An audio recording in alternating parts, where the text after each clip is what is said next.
Assalamualaikum dan salam sejahtera bersama saya Yoyo Ain Laina Baharudin dalam Dunia 11 Pagi.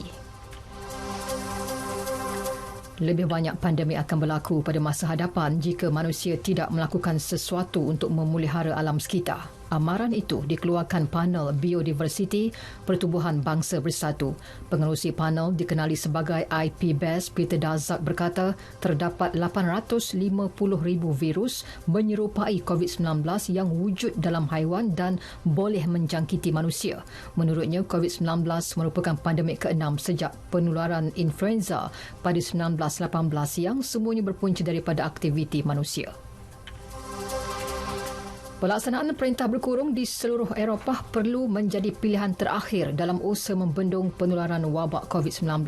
Pengarah Pertubuhan Kesihatan Sedunia WHO bagi Eropah, Hans Kluge berkata, walaupun langkah itu membantu membendung penularan dalam komuniti dan memberi ruang kepada sistem kesihatan kembali stabil, ia juga memberi impak negatif yang sangat besar. Ini termasuk menjejaskan kesihatan mental, meningkatkan keganasan rumah tangga dan merosakkan ekonomi negara.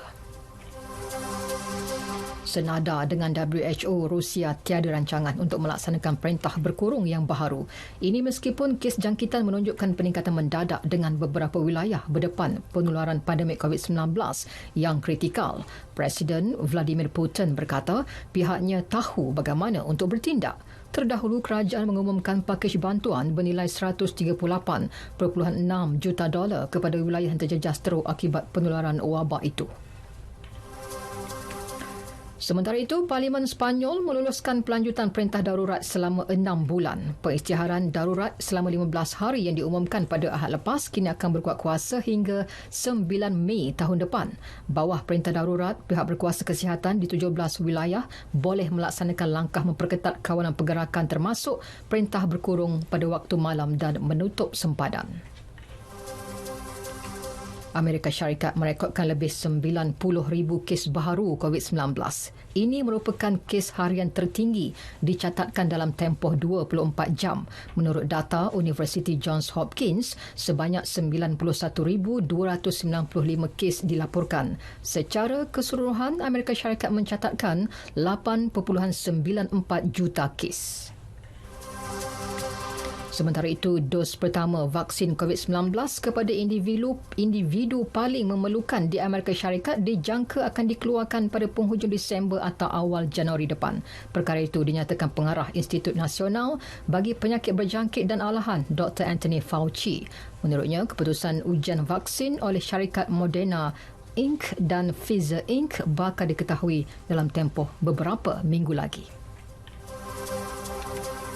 Suspek yang membunuh 3 mangsa menggunakan pisau di sebuah gereja di bandar Nice, Perancis merupakan warga Tunisia.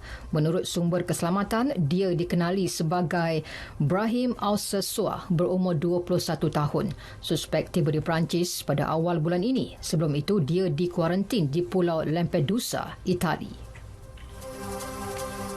Keuntungan Facebook melonjak 29% kepada $7.8 bilion pada suku keempat tahun ini. Laporan syarikat itu menyebut keuntungan diperoleh daripada pasaran iklan dalam talian. Keuntungan itu menjadikan hasil pendapatan keseluruhan $21.2 bilion.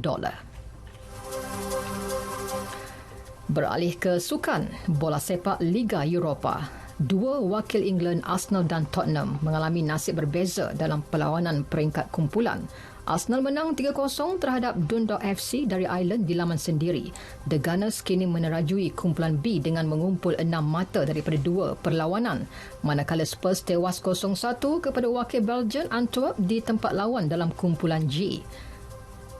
Selepas 2 perlawanan, pasukan kendalian Jose Mourinho berada di tangga kedua dengan 3 mata.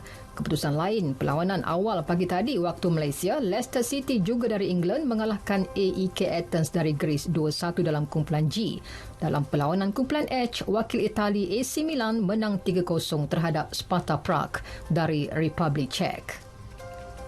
Tenis ATP Vienna di Austria. Pilihan kedua Dominic Thiem melangkah ke suku akhir. Pemain tuan rumah itu menundukkan Christian Garin 6-3 dan 6-2. Nasib bagaimanapun tidak menyebelahi pilihan ketiga Stefanos Tsitsipas. Dia tewas 7-6, 4-6 dan 3-6 kepada Grigor Dimitrov. Sekian berita yang disunting oleh Amy Nuraliza Adnan dari Pusat Berita RTM. Patuhi SOP, amalkan norma baharu, ingat pandemik COVID-19 belum berakhir. Assalamualaikum dan salam sejahtera.